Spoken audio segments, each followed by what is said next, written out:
Jalan ke pasar baru, singgah sebentar beli terasi. Mari bersama bahu-membahu jadikan Aceh bebas korupsi.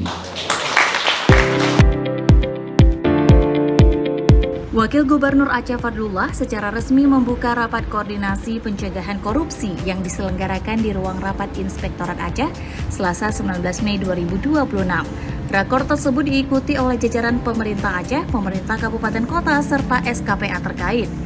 Dalam sambutannya, Wagub Fadlullah menyampaikan bahwa korupsi masih menjadi tantangan serius dalam penyelenggaraan pemerintahan.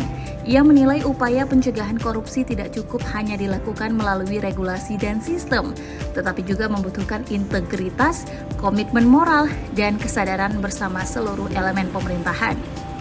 Lebih lanjut, Wagub Fadlullah juga menyampaikan bahwa pemerintah melalui KPK terus memperkuat langkah pencegahan korupsi melalui program Monitoring, Controlling, Surveillance for Prevention atau MCSP yang menjadi instrumen penting dalam mendorong perbaikan tata kelola pemerintahan daerah secara lebih terukur dan sistematis. Rangkaian kegiatan kemudian dilanjutkan dengan pemaparan dan diskusi terkait penguatan pencegahan korupsi di daerah yang juga dipimpin langsung oleh Kepala Satuan Tugas Direktorat Koordinasi dan Supervisi Wilayah 1 KPK, Harun Hidayat.